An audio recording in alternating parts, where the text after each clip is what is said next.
मुख्यमंत्री इस देश के मजलूमों, पीड़ितों, गरीबों, शोषितों की मसीहा, सर्वे समाज के मान और सम्मान की प्रतीक आदरणीय बहन कुमारी मायावती जी से निवेदन पूर्वक आग्रह करूंगा कि आएं और अपने शब्दों से इस जनसभा को संबोधित करने का काम करें। आदरणीय बहन कुमारी मायावती जी।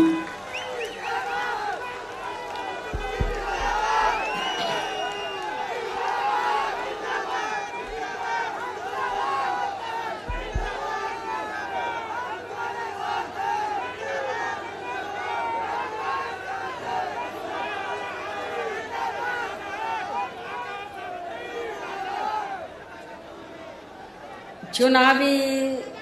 जनसभा में इकट्ठा हुए बीएसपी व इन्हें लोगों के बने इस गठबंधन के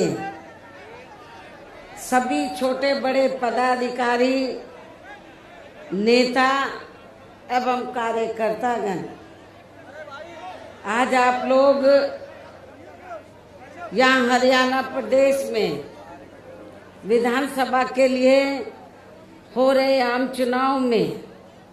अपने गठबंधन के उम्मीदवारों के समर्थन में हमें सुनने के लिए यहाँ इकट्ठा हुए हैं, तो उसके लिए मैं आप सभी लोगों का हार्दिक दिल से आभार प्रकट करती हूँ, जिनको कामयाब बनाने के लिए भारतीय राष्ट्रीय लोकदल के वरिष्ठ राष्ट्रीय महासचिव चौधरी अभय चौटाला जी व इनके सभी साथीगण तथा बीएसपी के भी नेशनल कोऑर्डिनेटर श्री आकाश आनंद व यहाँ के संयोजक श्री रणधीर बेनीवाल और इनके भी सभी साथीगण पूरे जी जान से लगे हैं।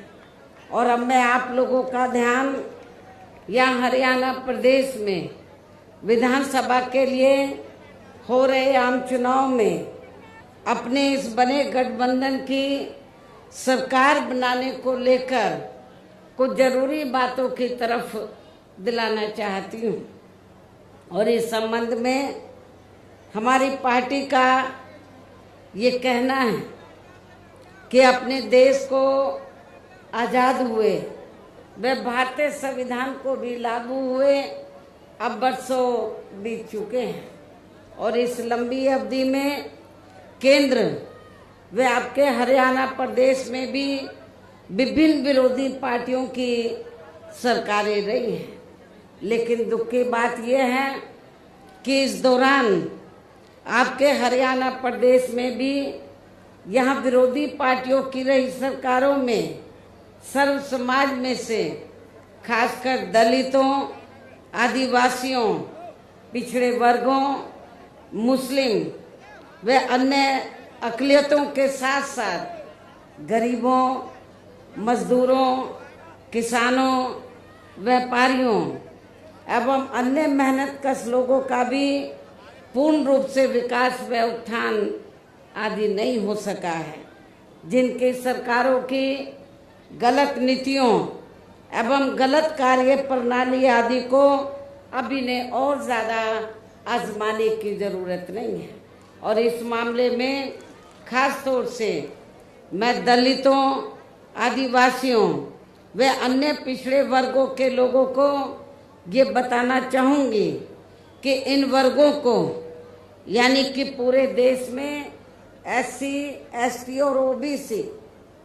अनुसूचित जाति, जनजाति व अन्य पिछड़े वर्गों के लोगों को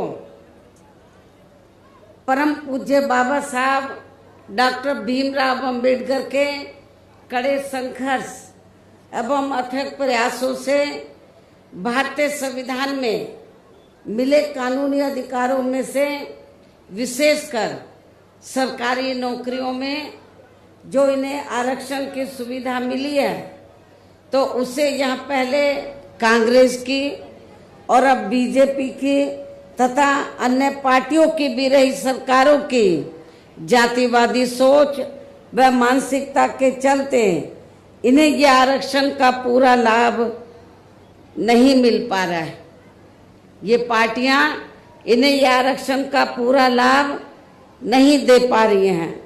और अब तो इनके इस आरक्षण को ये पार्टियां मान्य कोर्ट की आड़ में इसे प्रभावहीन बनाने में व खत्म करने की भी पूरी कोशिश में लगी हुई है। और इसका खास उदाहरण दिनांक 1 अगस्त 2024 को माननीय सुप्रीम कोर्ट का दिया गया निर्णय है, फैसला है, जिसमें माननीय सुप्रीम कोर्ट ने SC व ST के आरक्षण में वर्गीकरण व क्रीमी लेयर आदि को लागू करने की बात कही है। और यदि इन वर्गों के आरक्षण के मामले में केंद्र की वर्तमान भाजपा सरकार की भी नीति व नीयत साफ होती तो फिर ये सरकार, जो वर्तमान केंद्र की भाजपा सरकार है, तो फिर ये सरकार माननीय सुप्रीम कोर्ट के आरक्षण को लेकर आए इस निर्णय को बिना कोई देरी किए हुए उसे निष्प्रभावी बनाने व पूर्व की स्थिति में लाने के लिए संसद का विशेष सत्र बुलाकर फिर संवैधानिक संशोधन विधेयक जरूर लाती। यदि वर्तमान केंद्र की भाजपा की सरकार की नीयत साफ होती आरक्षण के मामले में, माननीय सुप्रीम कोर्ट ने जो निर्णय दिया है तो वो उस निर्णय से आपका जो आरक्षण है आगे चलकर अब ये ना के बराबर रह जाएगा और आपको कोई ज़्यादा लाभ मिलने वाला नहीं है। तो जो अभी तक आपको ये सुविधा मिल रही थी तो उस स्थिति में लाने के लिए तो फिर सुप्रीम कोर्ट का निर्णय है, तो इसको कौन बदल सकता है? इसको सेंटर की सरकार बदल सकती है। वर्तमान में केंद्र की सरकार किसकी है? भारतीय जनता पार्टी की। हमने भारतीय जनता पार्टी की सरकार को ये कहा कि यदि आपकी दलितों, आदिवासियों और अन्य पिछड़े वर्गों के मामले में, खासकर SC ST के आरक्षण के मामले में यदि नीति आपकी स्पष्ट है, सोच सही है, तो फिर आपको जो माननीय सुप्रीम कोर्ट ने 1 अगस्त 2024 को जो निर्णय दिया है, जिससे SC ST का आरक्षण निष्प्रभावी हो गया है और ये फिर खत्म हो जाएगा, तो फिर इसको प्रभावी बनाने के लिए और पूर्व की स्थिति में लाने के लिए फिर केंद्र सरकार की जिम्मेवारी बनती है कि वो पार्लियामेंट का विशेष सत्र बुलाए और विशेष सत्र बुलाकर उसमें संवैधानिक संशोधन विधेयक लाए। और उसमें फिर हम देखते हैं कांग्रेस और पूरा विपक्ष तो वो आपको सपोर्ट करता है नहीं करता है। जिन्होंने संविधान बचाने और आरक्षण को बचाने के नाम पर पूरे देश में दलितों, शोषितों को, पिछड़ों को गुमराह करके इनका वोट तो ले लिया, लेकिन जब माननीय सुप्रीम कोर्ट ने जजमेंट दिया तो जजमेंट के बाद इनको सांप सूंघ गया है। ये सारी विपक्ष की पार्टियां, कांग्रेस और इनका इंडिया गठबंधन सब चुप है, कुछ बोलने के लिए तैयार नहीं है। लेकिन हमारे लोगों ने भी बहुत बड़ी गलती की, उनके बहकावे में आ गए। संविधान बचाने के नाम पर, आरक्षण बचाने के नाम पर उनके बहकावे में आकर अपनी पार्टी BSP को भी किनारे कर दिया और इंडिया गठबंधन को वोट दे दिया लोकसभा चुनाव में। लेकिन अब क्या हो रहा है? चुनाव खत्म होने के बाद इंडिया गठबंधन को फायदा तो हो गया गुमराह करके आप लोगों को, लेकिन जब 1 अगस्त को निर्णय आया आरक्षण को लेकर कि जो शेड्यूल कास्ट के लोग हैं, ट्राइब कम्युनिटीज के लोग हैं, दलित जो लोग हैं, आदिवासी लोग हैं, तो अब इनको जो पहले से आरक्षण मिल रहा था, जो इनका कोटा मुकर्रर था, जो पहले से आरक्षण मिल रहा था, वो ना मिलके अब इनका वर्गीकरण किया जाएगा। जिनको जरूरत है उनको दिया जाएगा और शेड्यूल कास्ट में जो जातियां मजबूत होगी उनको किनारे कर दिया जाएगा। ये जजमेंट है। लेकिन ये आप लोगों को मालूम होना चाहिए कि जिन शेड्यूल कास्ट में जो जातियां कुछ आगे भी बढ़ी हैं, मुश्किल से 5-6% लोग बढ़े हैं, बाकी लोगों की सामाजिक, आर्थिक और शैक्षणिक की स्थिति में अभी कोई ज्यादा बदलाव नहीं आया है। इसलिए इनके वर्गीकरण की अभी जरूरत नहीं है, बल्कि जो पूर्व में जैसी स्थिति बनी थी, इनको सबको अभी पूरा आरक्षण देने की जरूरत है। लेकिन जब हमने इसके खिलाफ आवाज उठाई तो फिर सारी पार्टियां चुप हो गई। हमने बीजेपी को भी कहा कि सुप्रीम कोर्ट का जजमेंट है, आप संविधानिक संशोधन विधेयक लाइए और आप उसे पार्लियामेंट में लाकर पास कराएं। हम अपोजिशन को भी देखेंगे, इंडिया गठबंधन को भी देखेंगे कि वो आपको सपोर्ट करता है नहीं करता है। तो जो बीजेपी की सरकार है सेंटर की, वो संविधानिक संशोधन विधेयक अभी तक नहीं लाई है, अपोजिशन चुप है। तो ऐसी स्थिति में आप लोग एक बार तो धोखा खा गए,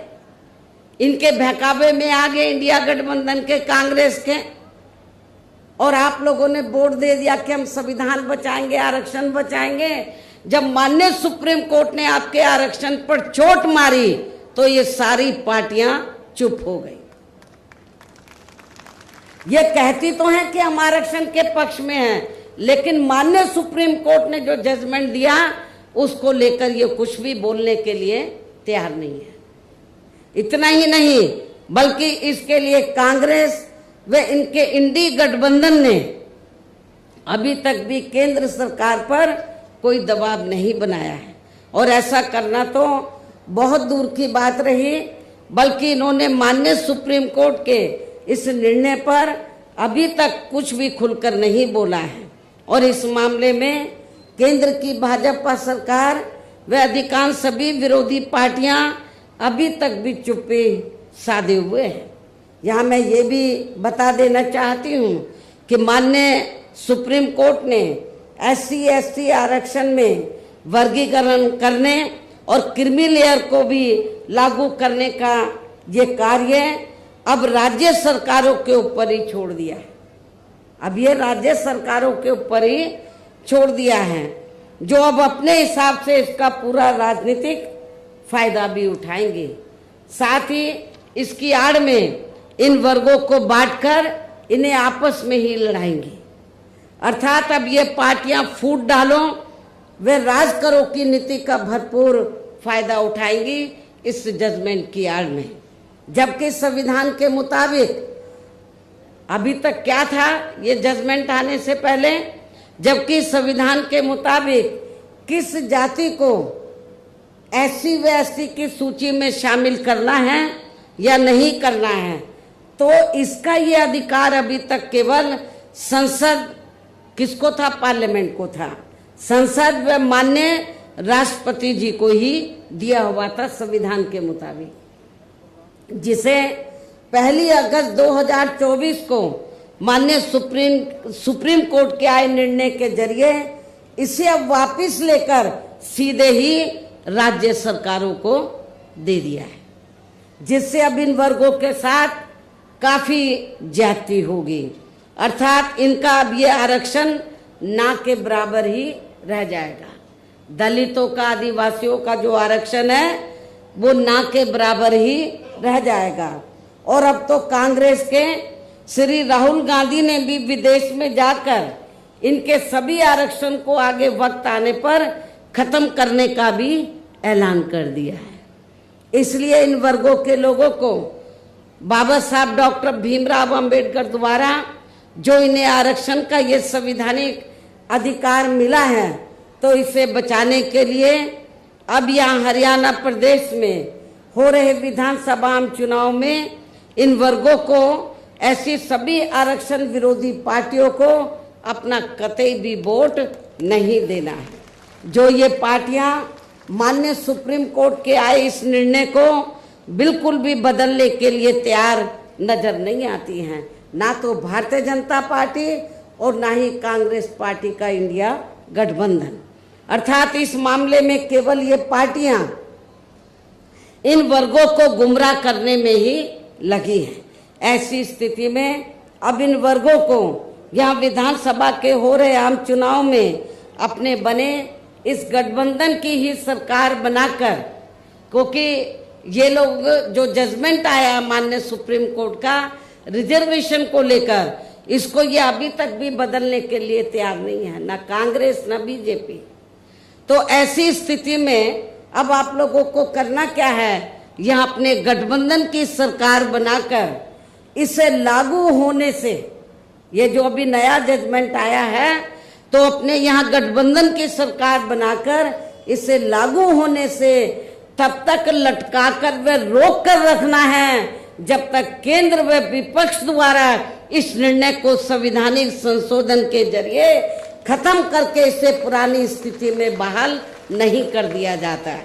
गठबंधन की सरकार यहाँ बनती है, हमारी गठबंधन की हमारे हाथ में है कि इसे लागू करे या ना करे। इसको हम लटका के रख सकते हैं, सुप्रीम कोर्ट का जजमेंट है तो इसको हम आगे बढ़ा सकते हैं। कब तक? जब तक केंद्र व विपक्ष द्वारा इस निर्णय को संवैधानिक संशोधन के जरिए खत्म करके इसे पुरानी स्थिति में बहाल नहीं कर दिया जाता है। इसलिए ऐसी स्थिति में अब आपको एक तरफा अपना वोट केवल बीएसपी व इन्हें लोग के बने अपने इस गठबंधन को ही देना है, ताकि सत्ता में आकर यहाँ आपके स्टेट में माननीय सुप्रीम कोर्ट के आए इस निर्णय पर कुछ हद तक अंकुश लगाया जा सके। इतना ही नहीं बल्कि केंद्र व राज्यों में कांग्रेस, बीजेपी व अन्य जातिवादी पार्टियों की रही सरकारों ने इनका आरक्षण का कोटा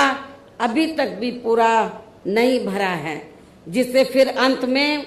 किसी न किसी रूप में सामान्य वर्गों को ही दे दिया जाता है। जबकि उत्तर प्रदेश में जब हमारी पार्टी की सरकार बनी, हमने विशेष अभियान चलाकर इस आरक्षण के कोटे को हमने पूरा कराया था। पदोन्नति में आरक्षण को तो इन्होंने मान्य कोर्ट की आड़ में काफी हद तक खत्म ही कर दिया है। इसके साथ ही केंद्र व राज्यों की भी सरकारों द्वारा इन वर्गों के लोगों को प्राइवेट सेक्टर में आरक्षण दिए जाने की व्यवस्था किए बिना ही इनके ज्यादातर सरकारी कार्य अब यहाँ प्राइवेट सेक्टर के जरिए ही देश के अधिकांश बड़े बड़े पूंजीपतियों व धन्ना सेठों को ही दिए जा रहे हैं, जिसके कारण आपके यहाँ हरियाणा प्रदेश सहित पूरे देश में अब इन वर्गों के लोगों को आरक्षण का बहुत कम ही लाभ मिल पा रहा है, क्योंकि प्राइवेट सेक्टर में आरक्षण की व्यवस्था नहीं है। और इससे अब पूरे देश में दलितों व आदिवासियों के साथ साथ अन्य पिछड़े वर्गों को भी काफी ज्यादा नुकसान हो रहा है। जबकि अन्य पिछड़े वर्गों के लोगों को ये भी मालूम होना चाहिए, इन्हें मंडल कमीशन की रिपोर्ट के तहत आरक्षण की ये सुविधा केंद्र में कांग्रेस पार्टी की रही सरकार में नहीं मिली है, बल्कि बीएसपी के कड़े संघर्ष एवं अथक प्रयासों से केंद्र में रही श्री बीपी सिंह की सरकार में ही मिली है। हमें काफी स्ट्रगल करना पड़ा, जिसका भी अब यहाँ जातिवादी विरोधी पार्टियों की चल रही सरकारें इन्हें पूरा लाभ नहीं दे पा रही हैं। इसके साथ ही श्री बीपी सिंह की सरकार में ही इन वर्गों के मसीहा परम पूज्य बाबा साहब डॉक्टर भीमराव अंबेडकर को भी यहाँ भारत रत्न की उपाधि से सम्मानित किया गया है। जब बीपी सिंह की सरकार थी तो तभी बाबा साहब को भारत रत्न की उपाधि से सम्मानित किया गया था, जिसके लिए वो हर प्रकार से पात्र भी थे। जबकि इन्हें ये सम्मान इनके जीते जी केंद्र में रही कांग्रेस पार्टी की ही सरकार में बहुत पहले ही मिल जाना चाहिए था, लेकिन इस पार्टी की सरकार ने इनके देहांत के बाद भी इन्हें ये सम्मान नहीं दिया। कांग्रेस पार्टी की सरकार ने इनके देहांत के बाद भी इन्हें ये सम्मान नहीं दिया। इससे इन वर्गों के प्रति इस पार्टी की हीन व जातिवादी मानसिकता साफ झलकती है। इतना ही नहीं बल्कि इनके कारवां को आगे बढ़ाने वाले वे हर मामले में समर्पित व्यक्तित्व मान्यवर श्री कांशीराम जी के देहांत होने पर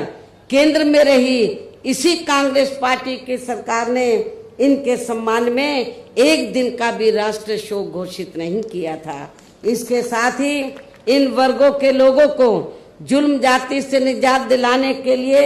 जो भी यहाँ नियम व कानून आदि बने हैं तो उन पर भी केंद्र व राज्यों की सरकारें सही से अमल नहीं कर पा रही है, जिससे अब यह खासकर दलितों, आदिवासियों व अन्य पिछड़े वर्गों के ऊपर शोषण करने वालों का मनोबल और भी ज्यादा बढ़ रहा है। और ये सब हमें यहाँ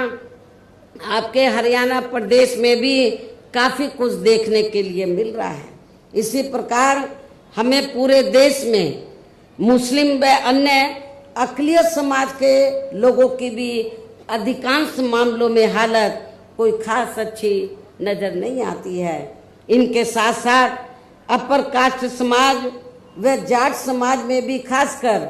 गरीब लोगों की भी आर्थिक स्थिति अभी भी यहाँ आपके हरियाणा प्रदेश सहित पूरे देश में काफी ज्यादा खराब व दयनीय ही बनी हुई है। इनके अलावा आपके हरियाणा प्रदेश सहित पूरे देश में सर्व समाज में से विशेषकर यहाँ गरीब, मजदूर, किसान, कर्मचारी, व्यापारी एवं अन्य मेहनतकश लोग भी अपनी विभिन्न समस्याओं को लेकर अभी भी हमें काफी ज्यादा दुखी ही नजर आते हैं। और इनमें भी किसान वर्ग तो केंद्र में अभी तक की रही सभी सरकारों द्वारा बनाई गई उनकी गलत नीतियों के कारण अब काफी ज्यादा परेशान व दुखी भी रहा है और अभी भी है। लेकिन इन सब की मुख्य वजह हमारी पार्टी केंद्र में व आपके हरियाणा प्रदेश में भी यहाँ अब तक की अधिकांश रही विरोधी पार्टियों की सरकारों की गरीब व किसान विरोधी तथा इनकी जातिवादी, पूंजीवादी व संकीर्ण मानसिकता के तहत बनाई गई उनकी गलत नीतियों व गलत कार्य प्रणाली को ही काफी हद तक जिम्मेवार मानकर चलती है। और इस मामले में खासकर इनकी गलत आर्थिक नीतियों की वजह से ही आए दिन जहाँ पूरे देश में गरीबी, बेरोजगारी व महंगाई आदि भी काफी ज्यादा बढ़ रही है, जिससे आम जनता काफी ज्यादा परेशान व दुखी भी है। इसके साथ साथ अभी भी अपने देश में भ्रष्टाचार हर स्तर पर काफी ज्यादा फैला हुआ है, जिससे आपका खुद का अपना हरियाणा प्रदेश भी अछूता नहीं रहा है। और इन सब का मुख्य कारण हमारी पार्टी आजादी के बाद से लेकर अभी तक केंद्र व देश के अधिकांश राज्यों में तथा आपके खुद के अपने हरियाणा प्रदेश में भी ज्यादातर सत्ता या खासकर पूंजीवादी पार्टियों के ही हाथों में आने को मानकर चलती है, जिसके कारण ही अब पूरे देश में व आपके खुद के अपने प्रदेश में भी अभी भी हमें यहाँ सर्व समाज के लोग अधिकांश मामलों में काफी ज्यादा दुखी व परेशान ही नजर आते हैं, जबकि पूरे देश में बीएसपी ही अकेली एक ऐसी पार्टी है जो विरोधी पार्टियों की तरह देश के बड़े बड़े पूंजीपतियों व धन्ना सेठों की आर्थिक मदद से नहीं बल्कि अपनी पार्टी के ही आम कार्यकर्ताओं की आर्थिक मदद से चुनाव लड़कर यहाँ केंद्र व राज्यों की भी सत्ता में आना चाहती हैं, ताकि हमारी पार्टी सत्ता में आने के बाद फिर बिना किसी दबाव के वे आजाद होकर सर्व समाज के लोगों की सभी समस्याओं का समाधान करके उन्हें हर मामले में वे हर स्तर पर यह खुशहाल बना सके। और इसी आधार पर चलकर ही आबादी के हिसाब से देश के सबसे बड़े प्रदेश उत्तर प्रदेश में, आपका पड़ोसी राज्य है उत्तर प्रदेश, तो देश के सबसे बड़े प्रदेश उत्तर प्रदेश में 4 बार हमारी पार्टी ने अपने नेतृत्व में वहाँ सरकार भी बनाई है। और हमने अपनी सभी चारों रही सरकारों में अपनी पार्टी की विचारधारा एवं सिद्धांतों के तहत चलकर, वैसे तो वहाँ सर्व समाज के हितों का पूरा ध्यान रखा है, लेकिन सभी मामलों में प्राथमिकता पहले हमने वहाँ सर्व समाज में से विशेषकर उन दलितों, आदिवासियों, पिछड़े वर्गों व अकलियत समाज को दी है तथा अन्य समाज में से गरीब एवं असहाय लोगों को ही दी है, जिनकी यहाँ हर मामले में व हर स्तर पर सभी विरोधी पार्टियों की रही सरकारों में उनकी हीन, जातिवादी, संकीर्ण व पूंजीवादी सोच होने के कारण काफी ज्यादा उपेक्षा की गई है। इसके साथ साथ हमने उत्तर प्रदेश में, आपको मैं ये बताना चाहती हूँ कि हमने उत्तर प्रदेश में गरीब एवं बेरोजगार लोगों को दूसरी पार्टियों की रही सरकारों की तरह मामूली सा बेरोजगारी भत्ता न देकर उन्हें बड़ी तादाद में सरकारी एवं गैर सरकारी क्षेत्रों में स्थायी रोजगार भी उपलब्ध कराए। इसके साथ ही गरीब भूमिहीन लोगों को खेती करने के लिए उन्हें फ्री सरकारी जमीन भी दी है। और जो गरीब आवासहीन लोग थे तो सरकारी खर्चे से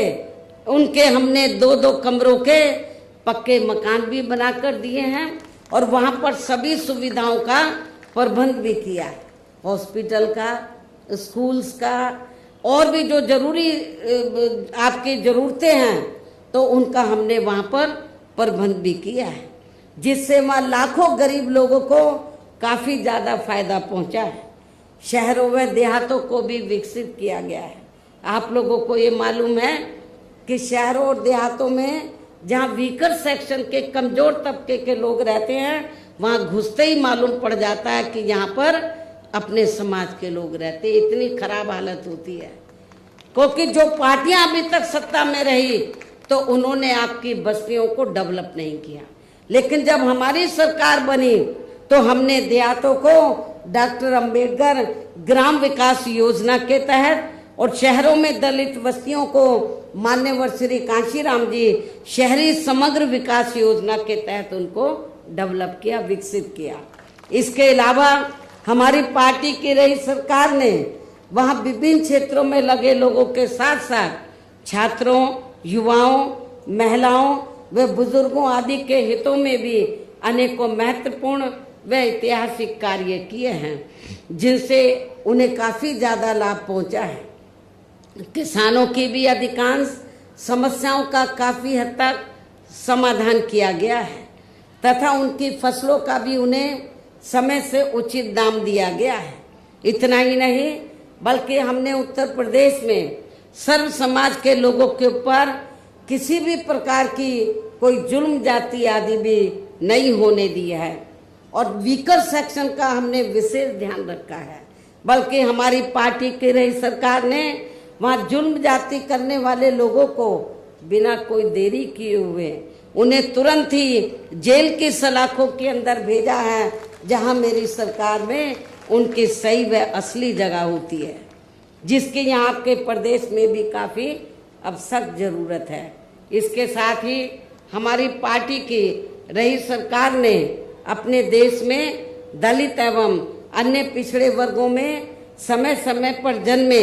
यहाँ महान संतों, गुरुओं व महापुरुषों में भी खासकर महात्मा ज्योतिराव फूले,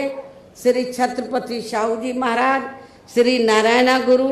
बाबा साहब डॉक्टर भीमराव अंबेडकर एवं मान्यवर श्री कांशीराम जी आदि को भी विभिन्न रूपों में पहली बार वह पूरा आदर सम्मान दिया है, जिन्हें विरोधी पार्टियों के लोग अभी तक भी आसानी से पचा नहीं पा रहे हैं। इस प्रकार से उत्तर प्रदेश में हमारी पार्टी ने अपने सभी चारों रहे शासनकाल के दौरान वह हर मामले में वह हर स्तर पर सर्व समाज के लोगों को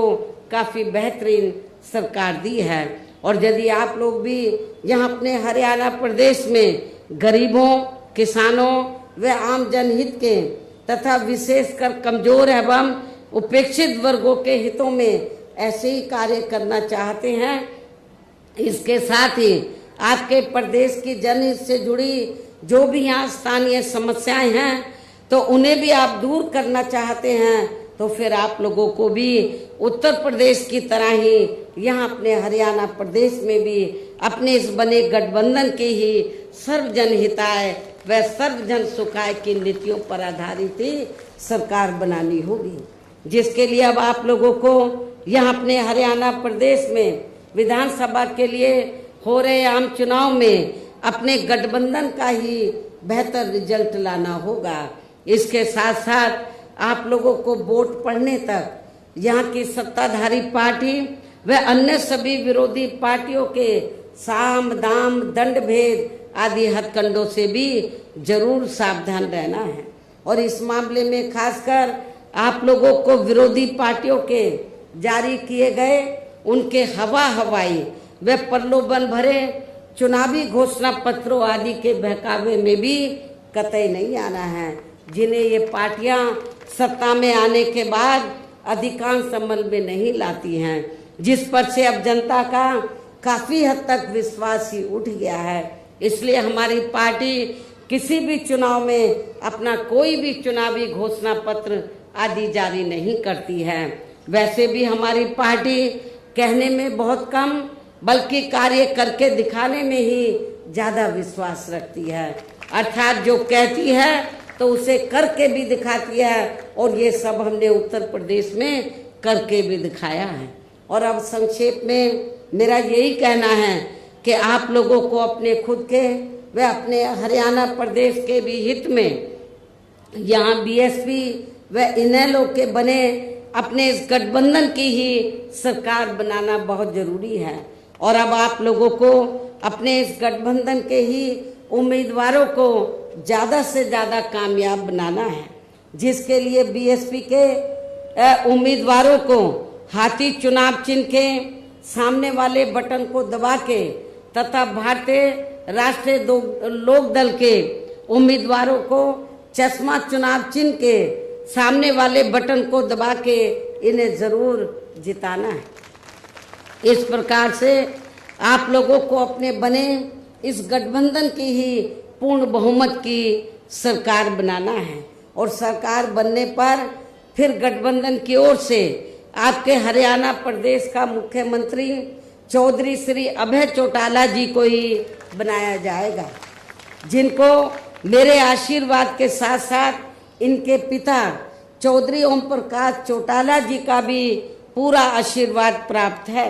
वैसे स्वर्गीय चौधरी देवीलाल जी का भी हमेशा इन पर आशीर्वाद बना रहा है।